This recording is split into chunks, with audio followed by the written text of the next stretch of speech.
morning, everyone, and welcome to day 4 of Innovation Week 2020. My sincere apologies for our slight delay with a few technical issues, but thank you very much for bearing with us. We have another content-packed day today, starting with this session this morning. We also have the public service applications to blockchain at 11:30 and Innovation Weeks around the world at 2:30. So we hope you can join us for them also. This morning's session is Backing Big Thinking, and I'm delighted to introduce Deirdre Mortell from Rethink Ireland. Rethink Ireland have recently gone through a rebranding. They were Social Innovation Fund Ireland, but this year they've gone through a really successful rebrand, so they're now Rethink Ireland. Deirdre is CEO of Rethink Ireland, which is a charity created by the Irish government to stimulate philanthropy and back the best social innovation in Ireland. So now I'd like to hand over to Deirdre. Thanks so much. Thanks so much, Vinny. Delighted to be here hosting what I believe will be a really interesting panel this morning on backing big thinking and innovating in a crisis. We have a fantastic panel here who I'd like to introduce very briefly. We have Bairbre Aongusa, Assistant Secretary at the Department of Rural and Community Development. We have Nick Henderson, CEO of the Irish Refugee Council. We have Helene Hugel, CEO and Artistic Director of Helium Arts. And we have Dermody, Business Development Director at Rethink Ireland. So you're all very welcome. Looking forward to a great discussion with you all this morning. And so before we get started, we'd like to introduce Rethink Ireland through a very short video.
Fantastic, thanks so much. With that, let's start our conversation. First, I'd like to come to you, Anne. So can you tell our audience a little bit about the Innovate Together Fund that we're here to talk about today? Yes, I can indeed, Deirdre. So hello, audience. And can I just, first of all, before I talk about the Innovate Together Fund, just to say how much I am in awe of our public service at the minute. You have responded incredibly in a time of unbelievable crisis, whether you're in finance or health or education or equality or disability or social protection. I think the work that you've been doing is unbelievable and truly an inspiration to us. A little bit about Rethink Ireland. First, you've seen a nice video there with the drum beat. Certainly we are marching to a very strong beat at the moment as Ireland responds to this crisis. Rethink Ireland, formerly, as Vinny told you earlier, Social Innovation Fund Ireland, is looking to bring private philanthropy to the table and match that with funds that we draw down from Department of Rural and Community Development. And then we use that to back big thinking and big innovation in Ireland. And we do that by providing a combination of grants and business support. So strong business supports would be the key differentiating factor. Right, let me talk about Innovate Together then. What is Innovate Together? Well, Innovate Together is a response to the crisis, and it's a €5.8 million fund focused on working with projects who are delivering innovative and adaptive solutions to the existing and emerging social challenges. So we've opened this fund. We had just over 680 applications. We've completed round 1, and we are in the process of looking at awarding round 2. So the projects or the areas of focus have ranged from everything from online education, youth mental health services, the circular economy, improving food security and new ways of working remotely, along with community outreach, reskilling our workforce and our physical health. So Deirdre, that's kind of a whistle-stop tour of Rethink Ireland and the Innovate Together Fund. Thanks so much, Anne.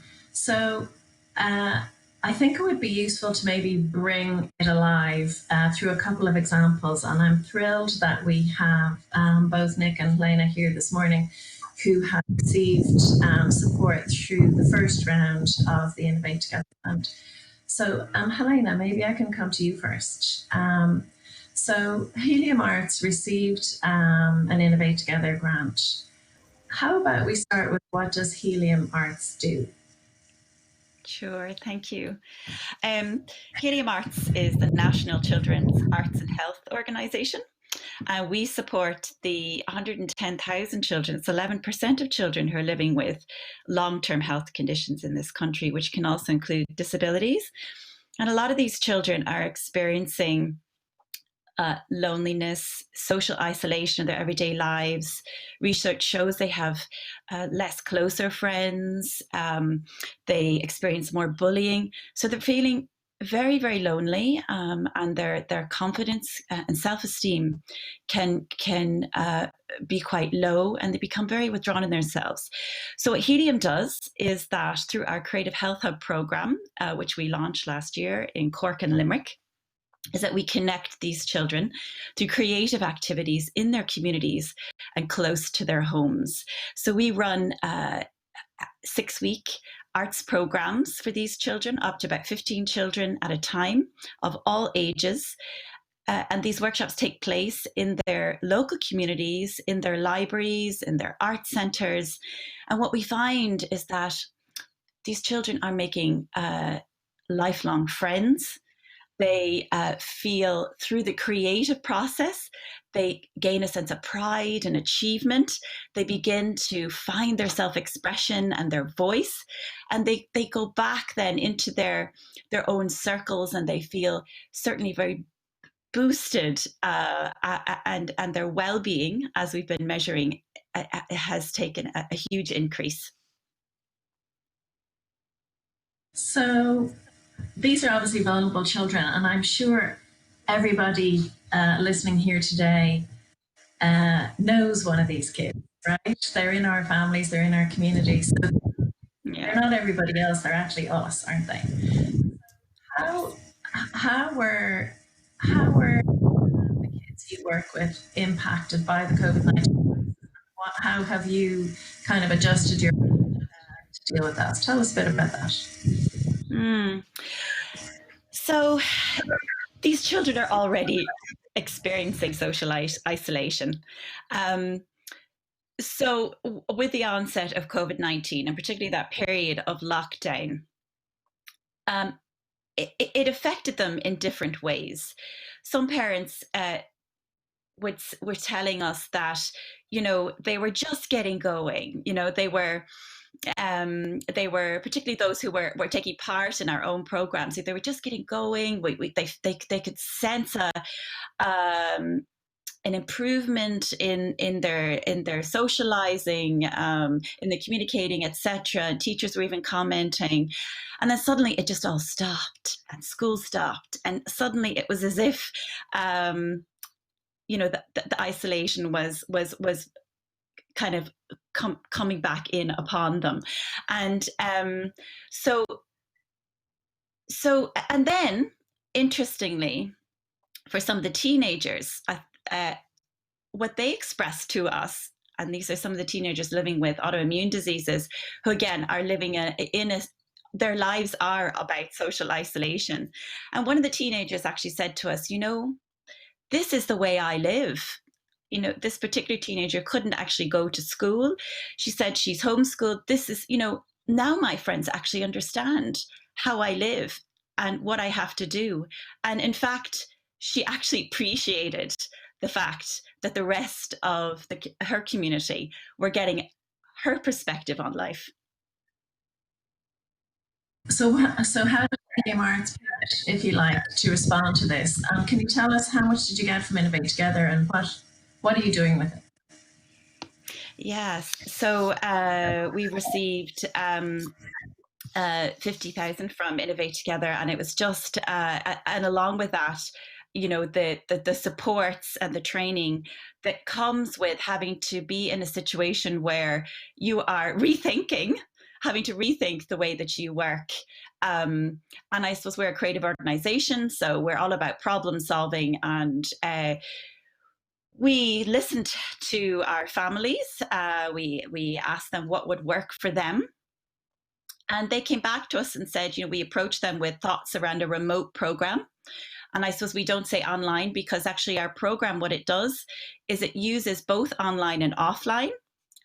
We are still providing that 6-week program, but we are doing that through weekly email instruction leaflets, through postal drops. So children are receiving colorful packs of art materials in the post, surprise packs. They're connected with their peers through like a post pal, pen pal relationship. And we also do these family sharings at the end of the 6 weeks, where children can share what they have created. Parents are so relieved that our service has been able to continue. And they are thankful that our solution is not purely an online solution, that there are actually tangible materials that arrive to the children in the post, that we're actually in some ways, you know, I suppose rethinking the postal service and how we can use that. And and parents are very appreciative, because of course a lot is online. You know, this is online now, and we're all reshifting the way we are working to adapt. But at the same time, for children in particular, you know, parents, there's a balance to be struck between screen time and non-screen time, and we provide that balance. So they receive their instructions, the screens can close, and the children can sit together with their siblings and as a family and partake in these weekly art activities. And there's just so much excitement. Parents are saying, you know, children are running to the post box. You know, the post box has become this like treasure chest and for their weekly activities, and the whole family gets involved. That's fantastic.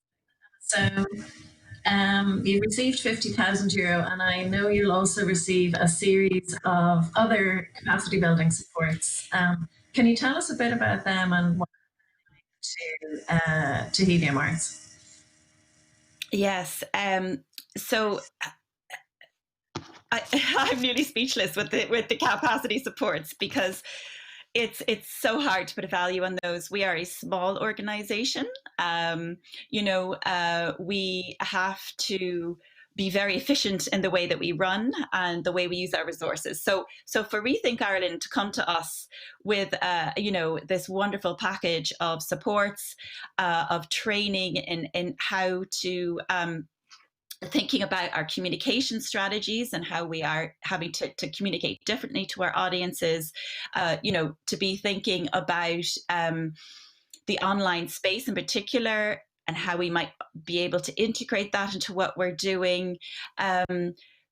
These online supports these extra supports it's nearly like, I suppose, bringing in other team members to our organization. I think it's like expanding our team, you know, and at the end of the day, you know, this is all about people and needing people to help deliver. And there's stress and strain on our team. So to be able to actually rethink how to come in and nearly augment our team with the extra non-financial supports and consultancy that we receive, it's just huge.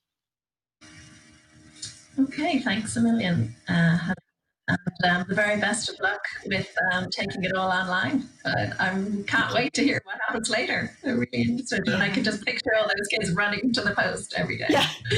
So thanks a million. Yeah. Bairbre, if I can come to you next. You're Assistant Secretary of the Department of Rural Development. Innovate Together is an initiative of your department. Why did you decide to Innovate Together? Tell us a little bit about that. Okay, thanks, Deirdre, and I'm delighted to be here today. When our department, the Department of Rural and Community Development, was established in 2017, one of our strategic objectives was to support the growth and development of philanthropy in Ireland. So philanthropy, as people know, is when wealthy individuals or corporates contribute some of their funds to help good social causes. So, Bill Gates would be one of the very well-known international philanthropists. So philanthropy in Ireland is fairly underdeveloped, so we want to encourage that. But more to the point as well, we would like to encourage partnership between philanthropists and government, so that the work that philanthropists do and the goodwill that they have can be aligned with government strategic objectives. So it's through that strategic work that we have the relationship with yourselves in Rethink Ireland. As Anne mentioned earlier, the Dormant Accounts Fund that we provide the funding for is matched. It matches euro for euro. Every philanthropic euro that's contributed to Rethink Ireland projects, we match it from the Dormant Accounts Fund.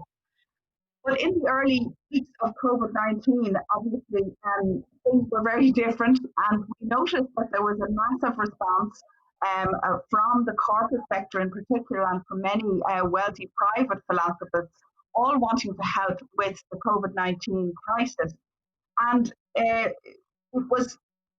seemed to us a good idea to try and harness some of that, or what has been called the power of philanthropy, and the desire of high net worth individuals and corporates to help out in a time of crisis. So that was why we came up with the idea of a partnership. We already had the relationship with yourselves and Rethink Ireland, and we knew you had the expertise and the experience and the skills to set up a fund quickly. We also knew that you had the experience in in identifying what are good social innovations. Because even back then in March and April, we knew that things were going to have to be different, and they were probably going to have to be different from now on. So innovation was absolutely essential if businesses and social services and society in general was going to adapt to meet the challenges of COVID-19. So it was a good fit, but it was a three-way partnership between ourselves and government, yourselves in Rethink Ireland, identifying the projects and funding the projects that we're hearing about today. And the third crucial piece is philanthropic funding from private sources to partner with government for good social objectives. Thanks a million. And just following up on that, Bairbre, in terms of the role of philanthropy, from your perspective, what value does philanthropy bring? Is it about doubling the impact of doubling the money and stretching it further, or is it as simple as that, or is there something else when you're thinking as a policymaker about what philanthropy brings? Is there anything else that comes to mind that you think, oh, that's also a value? I'm just curious about what makes this work in terms of the matching from your point of view. Yeah. So the matching, doubling the impact of government funding is obviously something that's very welcome, but it's not what I would see as the key objective. I think the key objective is to ensure, or to try and seek to align the work of philanthropy with the objectives of government. When I say government, I don't mean civil servants. I mean the will of the Irish people, what the Irish people want, what's good for the Irish people. One of the challenges with philanthropy, it seems to me, is that sometimes wealthy individuals think it's a great idea to, for example, build some big new hospital, whereas possibly government policy might be changing and saying, well, actually, care in the community is more important than building a hospital. So if you can have a dialogue between government officials and philanthropists, so to get a better understanding of what the best approach is to spending all that money, you'll get a better result, not just for the philanthropists, not just for government, but for the Irish people.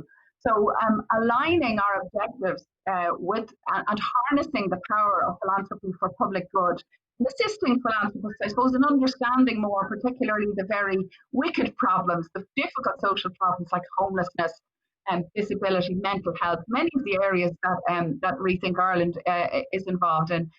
that would be my key objective. And obviously doubling your money is very attractive as well. Okay, thanks so much. So Anne, could I bring you in here again? So just thinking about the role of philanthropy there, would you like to say a little bit about, I don't know, any of the donors to the Innovate Together Fund? Why do you think they've come to the fund? And would you like to comment on what Bairbre said around their motivation? Yeah, no, I think that's their very, very valuable words, as Bairbre said there. I mean, what this fund has done in one instance is certainly drawn an immediate response from some philanthropists, but what it's also done, Deirdre, is lifted the lid on what is happening in Ireland in terms of innovation. And I think the legacy of that will long outlive the fund, because we had 683 applications to the fund. And what we were blown away with was the quality of those applications, bearing in mind that this crisis only hit us at the end of February, beginning of March. So we know that the innovation is just going to get bigger and better and stronger. We've only been able to, we will only have been able to deliver a fraction of those projects a lifeline. So the collective ask of the people who applied, and the projects like Helene's who have applied to the fund, was 44 million.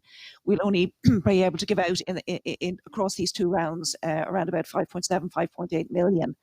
But we have a legacy. I have a menu of projects now that I can now bring to philanthropy. And with the auspices of Barbara's office, I think we have a very strong case to make in terms of gathering further support.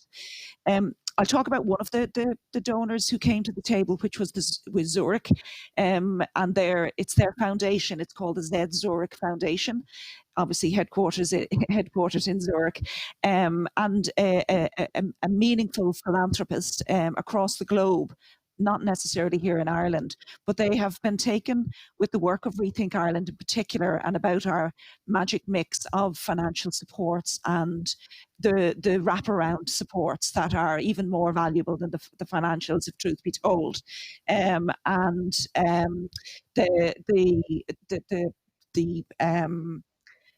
Sorry, somebody's phone is going there. So Zurich looked at us. Zurich looked to us and saw this pop-up opportunity that COVID had prompted, and have put €500,000 on the table, a phenomenal amount to happen in a couple of weeks, and we are truly indebted to them. And not only that, but their staff are participating in some of the reviews of the projects, and they're already lining up additional non-financial supports where there are appropriate to help some of our awardees.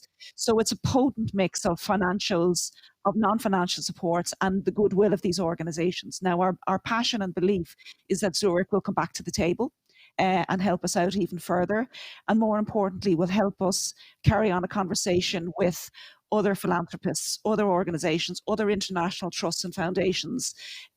So I would say that there's a huge opportunity through Barbara's office, DRCD, and through the community that are watching these videos today, to come together to see, well, what needs to be done? How can we help in Rethink Ireland? How can we bring additional philanthropy to the table? And how can we help government carry on the incredible work and challenges that it needs to overcome? And also continue to throw a lifeline to projects like Helene's and Nick, who you'll hear from in a minute, and the incredible work that they are carrying on at the coalface of this the havoc that this pandemic is wrecking on our lives. Thank you very much. So I'm going to pause for a moment and just mention to our viewers and listeners that if you have a question or a comment, there's a chat box available in front of you, and please feel free to drop it in there.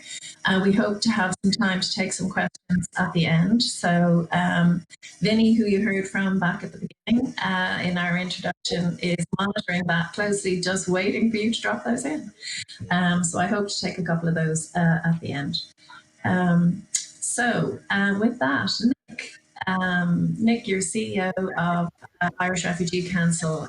You've also received a grant through the Innovate Together Fund in the first round. Would you take a moment? What does the Refugee Council do, and how has COVID-19 affected your work? Thanks very much, Deirdre, and good morning, everybody.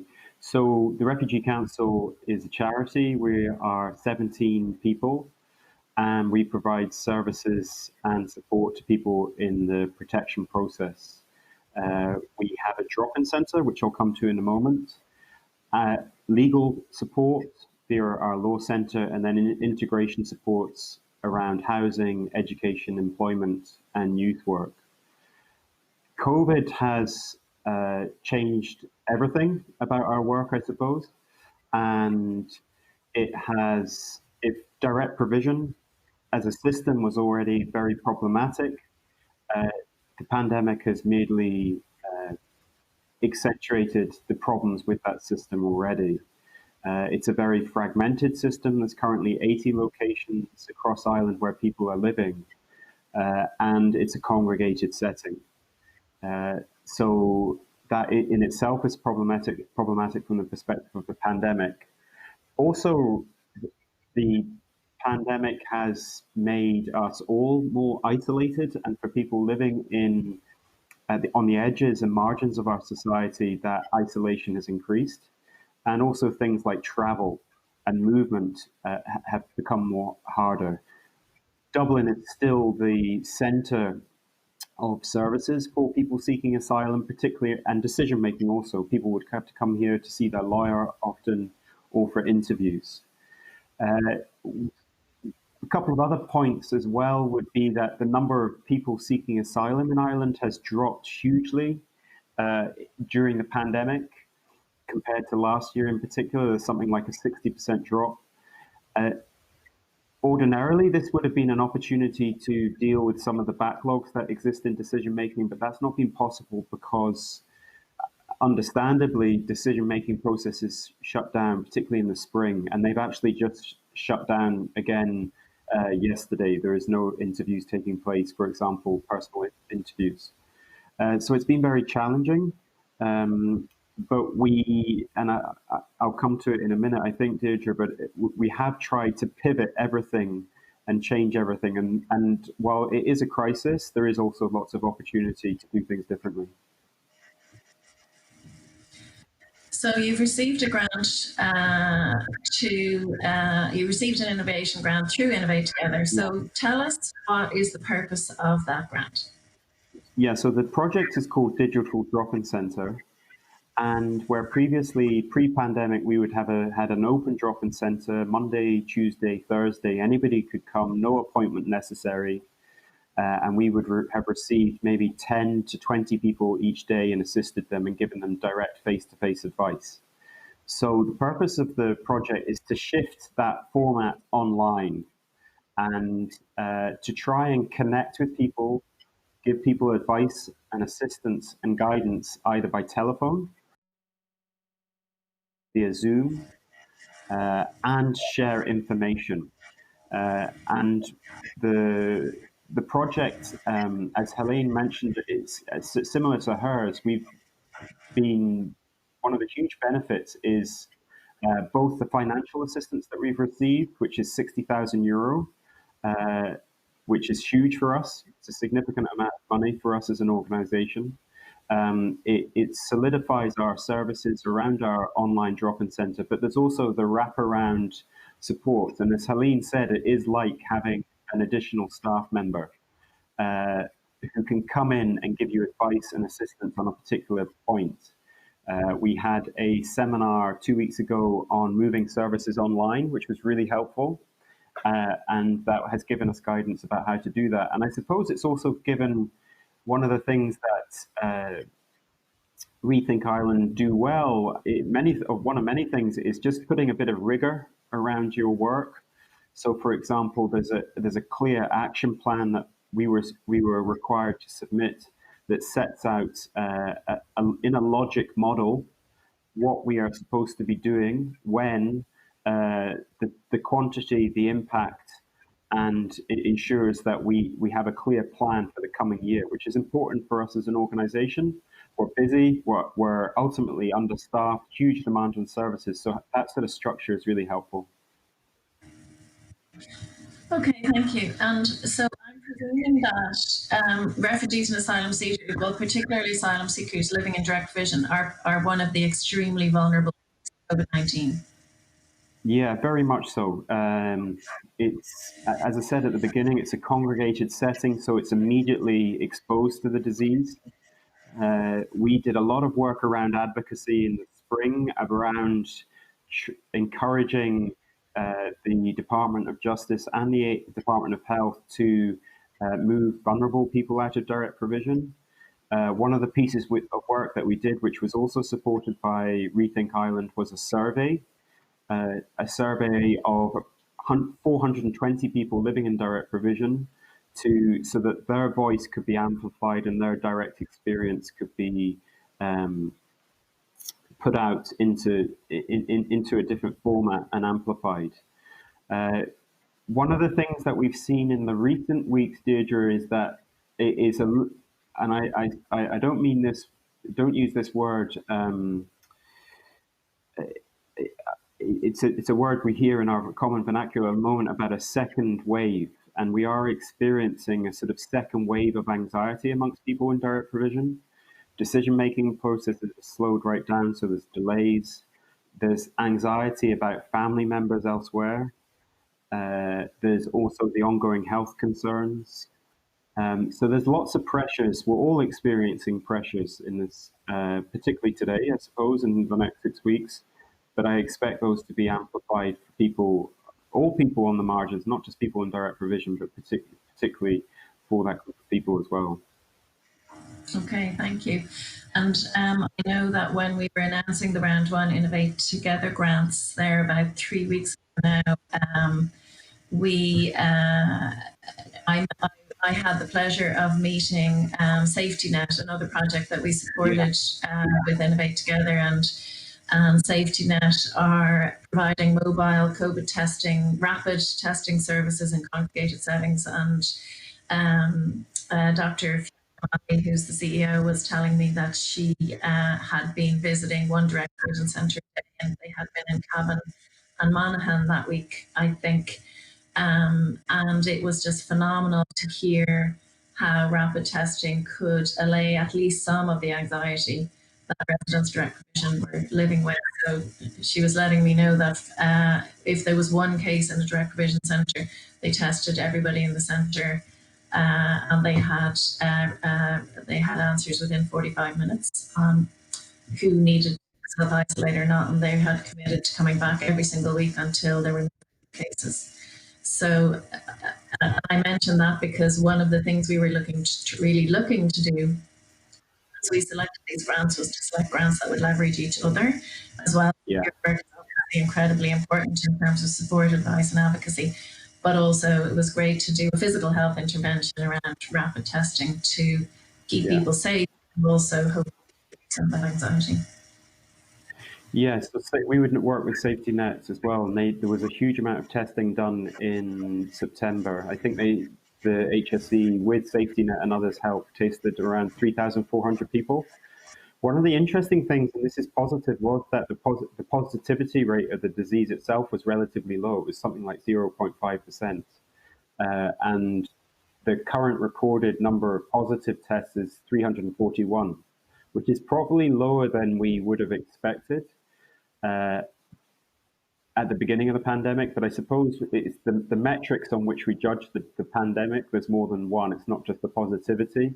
And one of the things that came through in our survey was the degree of fear and inability to control one's situation was also very high.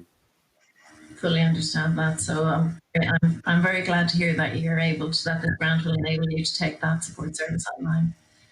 Yeah, thank you. Very much so, yeah. Thank you, Deirdre.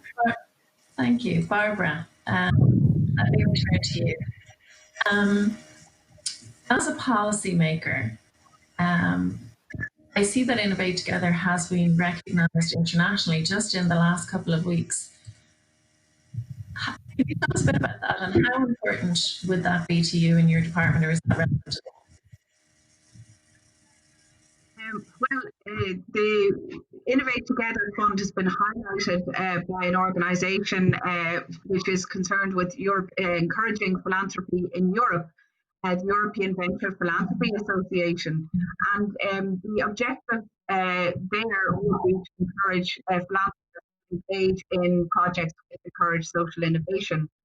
I suppose the reason it's been highlighted is because of the unique partnership that I spoke about before, of partnering between government and philanthropy to achieve social objectives. And that is, I understand, not very common in Europe, and it's certainly something that we would like to encourage. And because, as I said before, I think it's a win-win for both philanthropists and for government, and ultimately for the Irish people and for the beneficiaries of the project funding. In our Department of Rural and Community Development, our remit for community encompasses the community and voluntary sector, the charity sector, and what's often called the social economy, that is social entrepreneurship, social enterprise, active citizenship and volunteering. So all of these things are very relevant to the work that is underway in Innovate in the Innovate Together Fund, and we're very happy to be part of it. Thank you. And just thinking about our public service viewers here today. I see my cat wandering around behind me. I hope that's entertaining you all. These are the times we're in. So just thinking about our public service viewers today, as a policymaker, if they were asking your advice about initiating an innovation project during a crisis like this, or a partnership with philanthropy, what advice would you give them? Well, I think the best advice really is to work when there isn't a crisis on building up your networks and your contacts and your relationships. I said at another event there last week that the middle of a crisis is not the time to be ringing up someone and introducing yourself. So I think what we did in relation to the Innovate Together Fund is we built on the excellent relationship that we had built up with yourselves and Rethink Ireland over the previous years. So the main advice I would give to any public servant is work on establishing good relationships, good contacts and good projects outside of an emergency. There may not be funding for this really good idea, but there's no harm in exploring it and building up the expertise.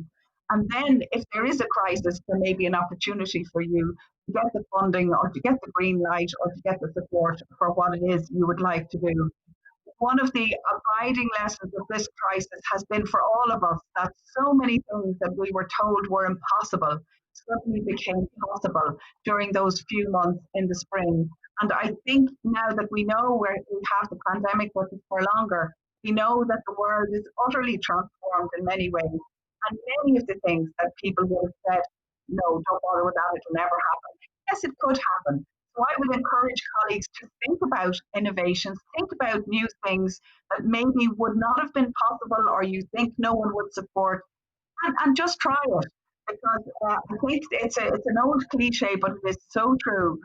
Don't waste the crisis. Take the opportunity to try something new, because now is a time when there may be support and it may be possible to bring it about. Thank you.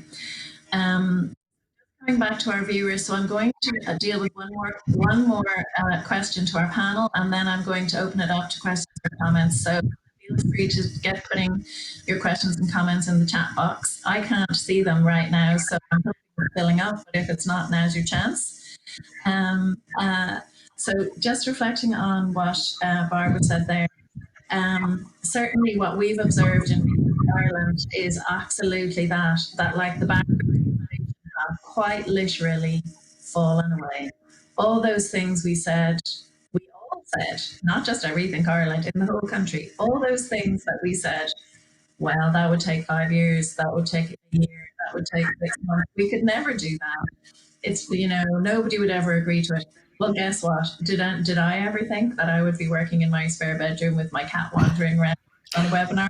No, I would have said that will never happen. And here we are. So that's just one small example of how all those barriers have fallen away.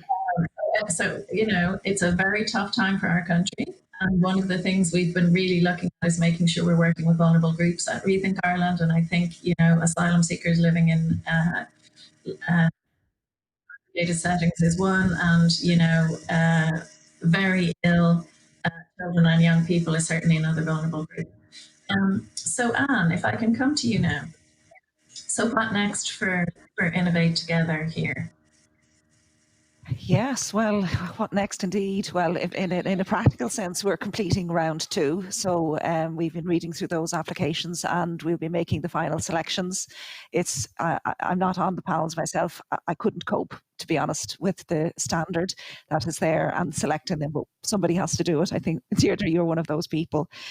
So we'll be closing out the fund in the sense of dispersing all the monies that are there. But I think it's the start of a big journey for us. And I think the motivation that the 683 applications, which happened in 2 weeks, by the way, the motivation for that is just to keep going with this. I think it's, as Bairbre said, it's an example to Europe about the partnership between the government and private philanthropy and how we're mobilising that. I would say we're using a mathematical equation of 1 and 1 equals 5. Because of the leverage that we're getting and the additional effects that we're getting from applying the non-financial supports. I would just say to anybody who's sitting in a government department who's been wrestling with an issue or a problem, rest assured that there's probably somebody out in the community in some part of Ireland who has come up with a solution to that. We're the conduit in the middle. And we'll help find those solutions. And some of them will be relatively straightforward to expand. Some of them will be a little bit more difficult. But we have built up an incredible level of expertise now through all of the funds. I mean, we've run nearly 30 funds now at this stage. We've have a war chest of 56 million.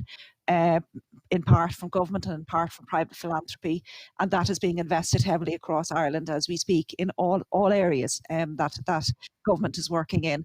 So that the next steps is the same of and more, and we'll just keep working harder for the Nicks and for the Helenes and for the other projects that are out there to try and throw them the valuable lifeline of cash and non-financial supports. Okay, thank you very much. So with that, I'd like to open up. So over to you, Vinny. Do we have any questions for the panel or comments from our viewers?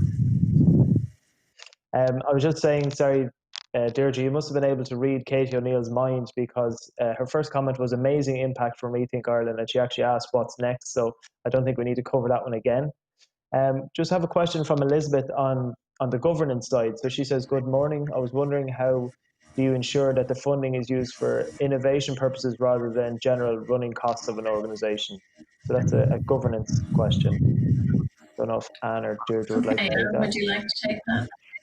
Yes, I mean, for starters, people apply for a particular project. And they cost out that project, and we judge them on that application, and we judge them on the impact that they are going to make, that they have already outlined in the application.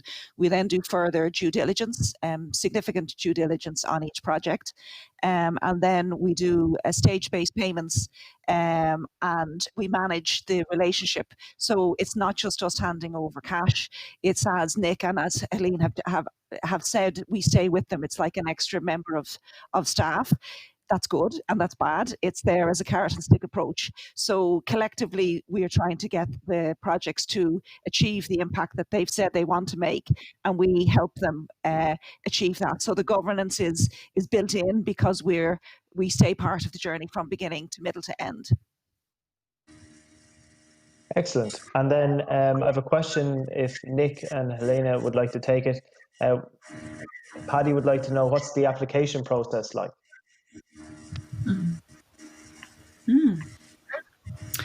So if you want to talk about your experiences maybe of going through that. Yeah, I'll start if you'd like. I thought it was very streamlined, because we are in a crisis. there was very particular information asked about the program, about the organization, about the impact, the longer term plans for the project. So all the right questions, but not too many, if you know what I mean. So it wasn't too onerous.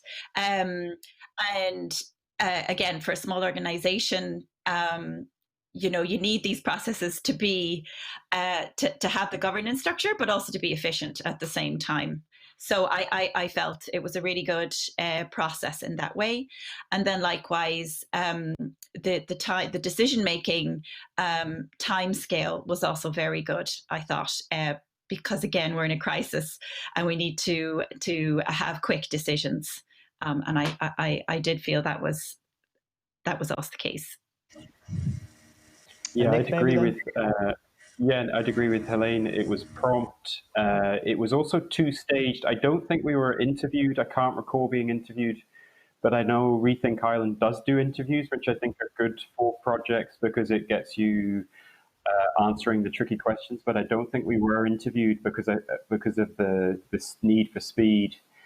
But I think there was a two-stage process. I was looking back at my folder on it this morning, and there was a two-stage process. So there was the initial application, then we were asked to produce goal statements, and then those goals fed into the ultimate action plan that we had to design over September.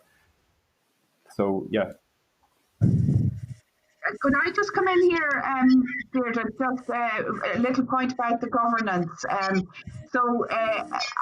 Members, there's an advisory committee that looks at all the applications, and it includes members from my team in the Department of Rural and Community Development.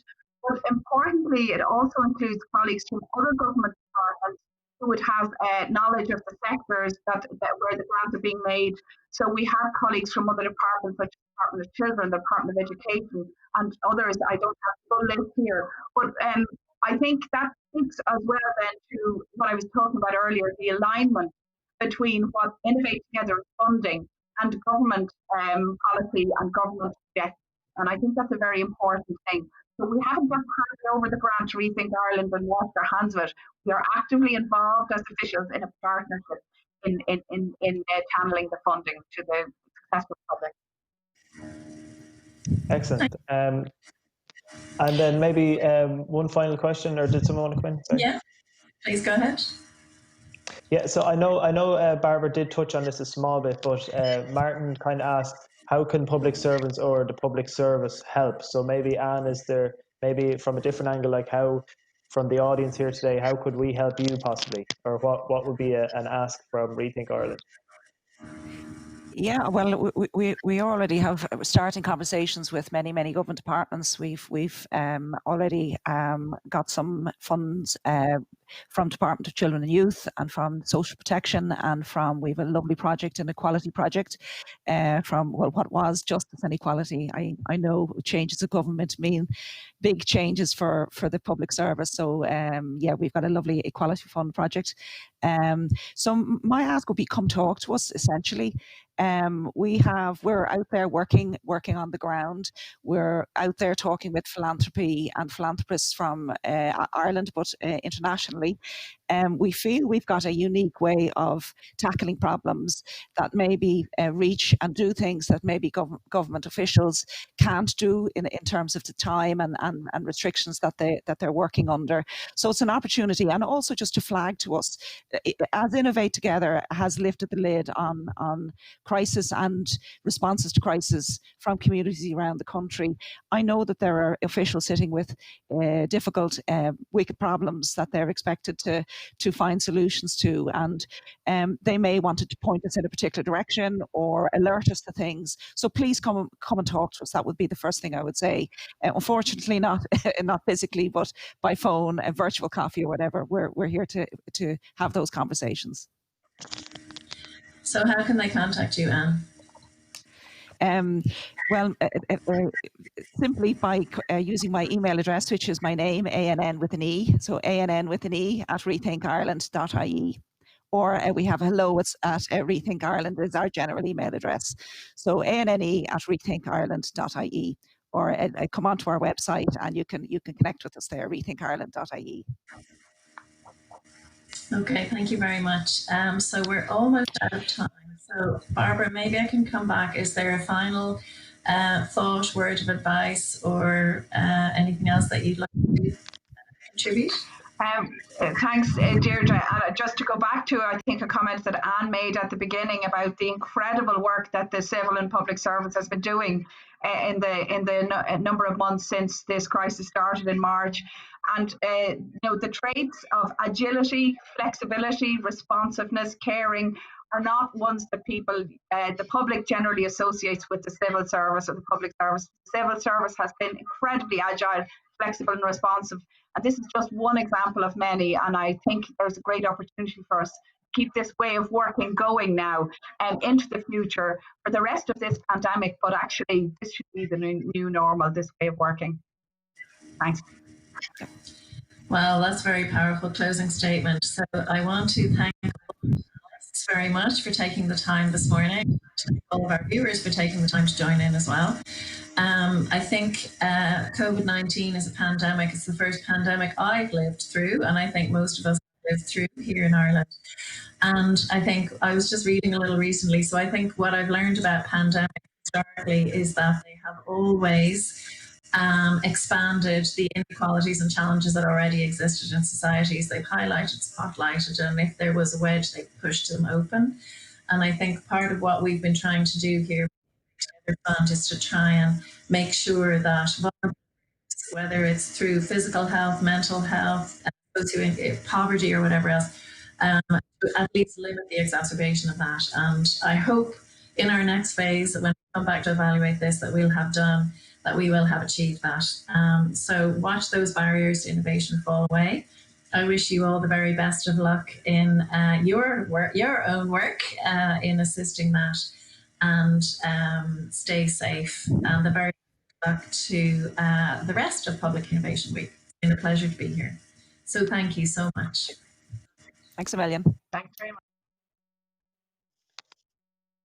Thanks so much, Deirdre. I suppose just to maybe wrap up, it was phenomenal to showcase Rethink Ireland here today and the incredible work that you do. And hopefully people listening to these stories today it will inspire them to act and reach out and get in contact with you. Very quickly, big thanks to Deirdre, Anne and Lisa working in Rethink Ireland to get this session complete, and to Deirdre for moderating the session. Bairbre from the Department of Rural Community and Development, Helene from Helium Arts, and Nick from the Irish Refugee Council. Thank you so much for joining us, and we hope to see you at 11:30 for our next session. Take care.